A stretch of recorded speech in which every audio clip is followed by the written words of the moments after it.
तो पिछला हफ्ता उम्मीद करता हूं कि आप लोगों का रोलर कोस्टर राइड से कम नहीं होगा, क्योंकि मेरा बहुत ही इंटरेस्टिंग था। सबसे पहले आया डेडपूल का टीजर, उसके बाद जैसे ही चीजें फीकी पड़नी शुरू हो रही थी तो गॉडजिला वर्सेस कॉन्ग का ट्रेलर ड्रॉप कर दिया गया, और जैसे ये सब कुछ कम था तो वैलेंटाइंस डे पे फैंटास्टिक फोर की कास्ट रिवील कर दी गई, और फिर आई मैडम वेब, जो एक कहानी से कम नहीं थी।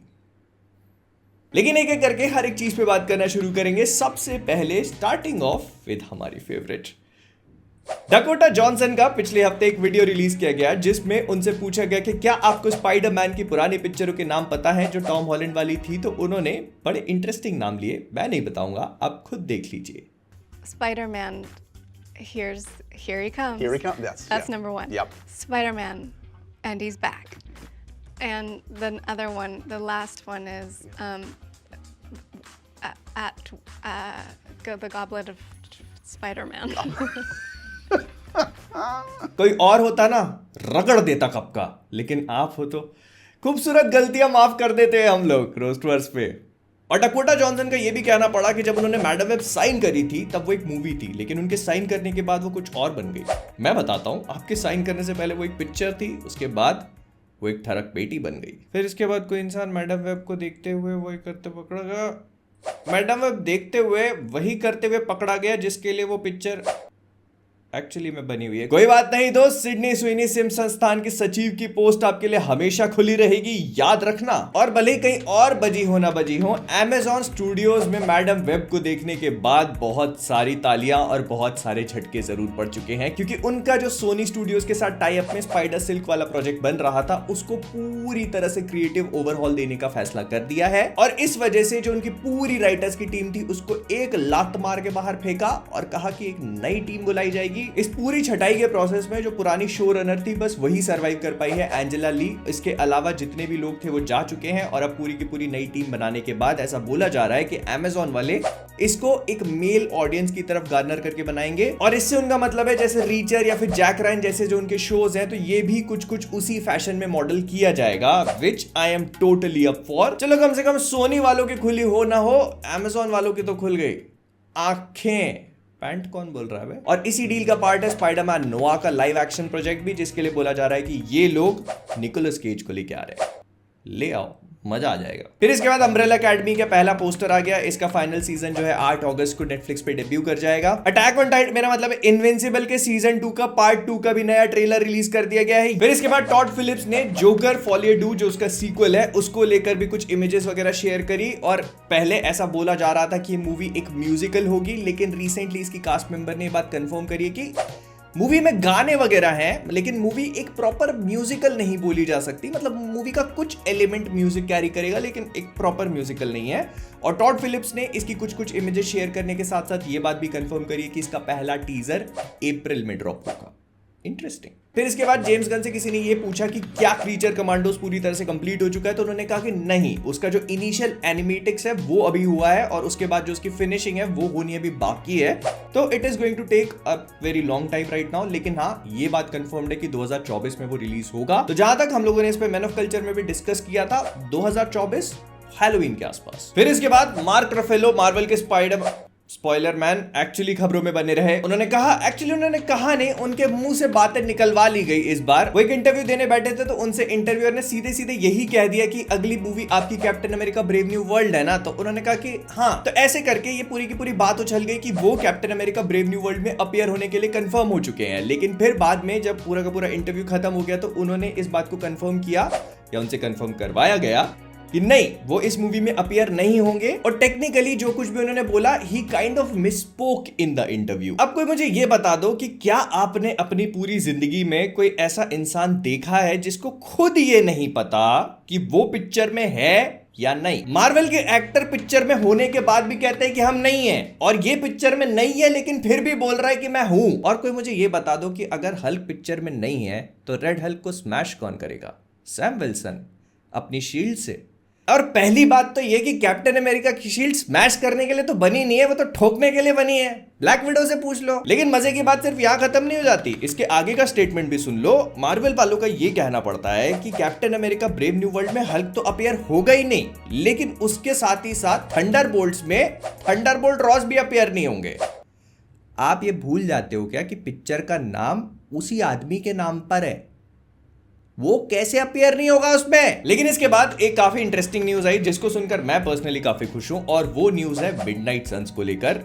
ऐसा बोला जा रहा है कि मिडनाइट सन्स का जो प्रोजेक्ट है वो अब डेवलपमेंट में है, और सिर्फ इतना ही नहीं, डेवलपमेंट में मतलब काफी आगे तक बात चल रही है। इनफैक्ट मार्वल अब उसके साथ एक डायरेक्टर भी अटैच करने की बात कर रहा है, and that is going to be none other than Michael Giacchino, जिन्होंने कुछ टाइम पहले वेयरवुल्फ बाय नाइट जो मार्वल का स्पेशल आया था वो बनाया था। That was kind of okayish to me. उसको देखने में ऐसा था कि ठीक ठाक होकर के निकल गया था, लेकिन उसमें पोटेंशियल था। लेकिन सबसे इंपॉर्टेंट बात थी इंटेंट, मतलब माइकल जियाचिनो ने उसमें बहुत मेहनत करी थी और वो एफर्ट साफ नजर आ रहा था। बट हमें ये नहीं भूलना चाहिए कि मिडनाइट सन्स एक बहुत इंपॉर्टेंट आईपी है जिसमें बहुत सारे बैड सुपर हीरोज हैं जो कि सुपर नेचुरल पावर से लड़ेंगे। तो इसीलिए माइकल सर, अगर आप सुन रहे हो तो बहुत अच्छे से इसका ध्यान रखना, उम्मीद करता हूं समझ गए होंगे। फिर इसके बाद टोपी मास्टर मिस्टर केविन फाइगी जी अपना मूड बदलते हुए, क्योंकि एवेंजर्स कैंग डायनेस्टी में पहले डेडपूल और वोल्वरिन अपीयर नहीं होने वाले थे, लेकिन अब ऐसा बोला जा रहा है कि डेडपूल और वोल्वरिन की केमिस्ट्री देखकर उनका मूड चेंज हो चुका है। पहले उन्होंने सोचा था कि इन दोनों लोगों को वो सीक्रेट वॉर्स में लेकर आएंगे डायरेक्टली, लेकिन क्योंकि अब उन्होंने इनको एक साथ स्क्रीन पे देख लिया है तो उनको लगता है कि इन दोनों को कैंग डायनेस्टी में भी होना चाहिए, और उनका मूड थोड़ा सा बदल रहा है। असल रीजन ये नहीं है, असल रीजन हमारी अगली खबर है कि टीजर पे जो लोगों का रिस्पॉन्स निकल के आया उस वजह से एक्चुअली उनका मूड बदला। मैं अंदर की बात बताता हूं। बेसिकली डेडपूल एंड वोल्वरिन का जो टीजर है वो अभी तक का 24 घंटे में सबसे ज्यादा देखे जाने वाला टीजर बन चुका है, with over 365 million views. Although Marvel ने इसमें थोड़ा बहुत ऐसा किया क्योंकि उन लोगों ने जो सुपर बोल में वॉचिंग आ रही थी उसको भी इसमें इंक्लूड कर लिया।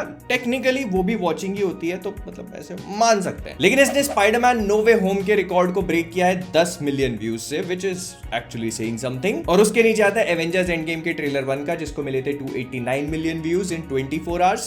तो मतलब काफी बहुत अच्छा। लेकिन अब बात कर लेते हैं सबसे बड़ी खबर जो इस पूरे हफ्ते में हुई। मुझे पर्सनली काफी अच्छा लगा ये देखकर कि फैंटास्टिक 4 की कास्ट का फाइनली अनाउंसमेंट हो चुका है। हम काफी लंबे टाइम से इसके बारे में बात कर रहे थे। अगर आप लोग रोस्टवर्स के फॉलोअर्स हो तो सब्सक्राइब नहीं करते हो। तो फाइनली मार्वल ने वैलेंटाइंस डे पे हम लोगों को चारों फैंटास्टिक 4 के नाम बता दिए, जिसमें से सबसे पहले रीड रिचर्ड्स, पेड्रो पास्कल, सूजन storm, Jessica Kirby. Stranger things में एडी बनने वाले जोसेफ क्विन बनेंगे जॉनी स्टॉर्म, और एबोन मॉस बकराक, सॉरी नाम गलत प्रोनाउंस हो सकता है, ये बनेंगे बेन ग्रिम द थिंग। और अगर आप इस चौथे नाम से फेमिलियर नहीं हो तो जाके बेयर के दोनों सीजन्स देखो, आप फैन हो जाओगे। यो कजिन। और हालांकि कुछ अंग्रेज लोग हैं जो सोशल मीडिया पे अभी भी रसमलाई रोना कर रहे हैं अपना, लेकिन मुझे पर्सनली पूरी की पूरी कास्ट बहुत ही बढ़िया डब्ल्यू लगा मार्वल की तरफ से। So yeah I am completely looking forward to this. लेकिन इस पोस्टर को अगर आप देखते हो तो वो भी काफी सारी चीजें बोल देता है। सबसे पहले तो मूवी 1963 में सेट होगी, एग्जैक्टली वही ईयर मुझे लगता है। फिर उसके अलावा ये पूरा का पूरा काफी ज्यादा मैट शैकमैन वाइब्स दे रहा है, जो हमने वांडा विजन से भी फील करी थी। नया लोगो मिल चुका है फैंटास्टिक 4 को, जो बिल्कुल भी मार्वल स्टूडियो जैसा फील नहीं होता है। फिल्म की नई रिलीज डेट है 25 जुलाई 2025, जो इसको सुपरमैन लेगेसी वाले मंथ में डाल देती है। मतलब सुपरमैन लेगेसी रिलीज होगी 11 जुलाई 2025 को, ये 25 जुलाई 2025 को। ऑलमोस्ट 2 हफ्ते का डिफरेंस होगा, which is going to be pretty interesting. लेकिन इससे भी ज्यादा इंटरेस्टिंग चीज ये हो जाती है कि मार्वल वालों ने अपनी एक और मूवी मतलब थंडरबोल्ट्स की रिलीज डेट को भी शिफ्ट किया है और उसे पहुंचा दिया है मई 2025 में। इस मूवी से सिर्फ 2 महीने पहले। अगर आपको याद हो तो उन्होंने जो अपनी इनिशियल, जब सबसे पहले उन्होंने अपनी स्केड्यूल वाली स्लेट दिखाई थी, तो उसमें भी उनकी एक पिक्चर मई में थी और दूसरी पिक्चर जुलाई में। तो ये काइंड ऑफ उसी स्लॉट में फिट हो रही है। लेकिन इतना जल्दी करने की जरूरत नहीं है। मैं आगे की कहानी भी आपको बताता हूं।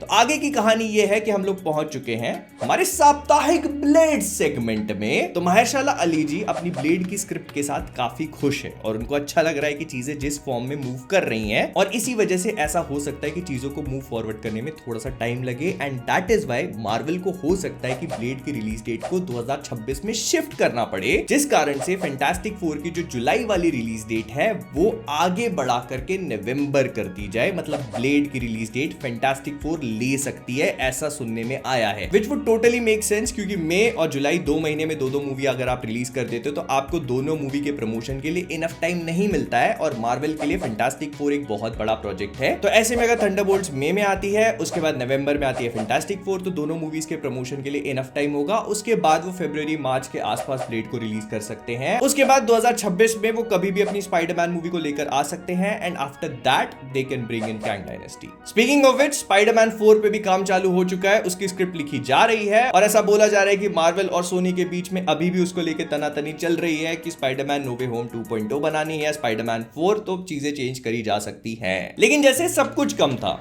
तो एक इंपॉर्टेंट और बड़ी खबर अभी भी बाकी है। फैंटास्टिक 4 के साथ हमेशा एक बीवी चोर भी घूमता रहता है जिसका नाम है डॉक्टर डूम, और अगर उनकी बात करिए तो इनकी बात कैसे ना करी जाए। तो जब फैंटास्टिक 4 के कास्टिंग अनाउंसमेंट्स हुए तो लोग डॉक्टर डूम की कास्टिंग अनाउंसमेंट का भी वेट कर रहे थे, लेकिन फिर ऐसा सुनने में आया कि नहीं, वो हमको अभी सुनने को नहीं मिलेगा। ऑल्दो ऐसा बोला जा रहा है कि मूवी में डॉक्टर डूम का अपीयरेंस होगा, लेकिन वो मूवी का मेन विलन नहीं होने वाला, which I am totally up for, क्योंकि हम लोग 3 फैंटास्टिक 4 की पिक्चरें देख चुके हैं और तीनों में वो आदमी मेन विलन था। एक में वो लोग गैलेक्टस को लेके आए, उसमें भी उसको मेन विलन बना दिया। तो please yes, I will be very happy अगर वो एक में मेन विलन ना हो, लेकिन हाँ, मार्वल के पास एक बहुत अच्छा मौका होगा उसको इंट्रोड्यूस करवाने के लिए। तो ऐसा बोला जा रहा है कि उसकी कास्टिंग को मार्वल वाले थोड़ा सा विदहोल्ड करके रखेंगे और फिर जब हो जाएगा कास्ट तो फिर अनाउंस किया जाएगा प्लीज कॉमिक कॉन में। लेकिन ये भी सुनने में आ रहा है कि इस मूवी का विलन डॉक्टर डूम नहीं बल्कि गैलेक्टस हो सकता है, जिसके लिए पेनेलोपी क्रूज के पति हावियर बार्डेम को कास्ट करने की जुगाड़ करी जा रही है। और उनका स्केड्यूल क्योंकि काफी बिजी है तो मार्वल वाले उनके स्केड्यूल के आसपास अपनी पिक्चर को फिट करने की कोशिश कर रहे हैं। और ये सब चल ही रहा था, इसी बीच बेन मेंडलसन जो सीक्रेट इन्वेजन में टैलोस का रोल प्ले करते तो उन्होंने बोल दिया कि अगर मार्वल वाले मेरे को अप्रोच करेंगे मैं तो डूम बनने को तैयार हूं।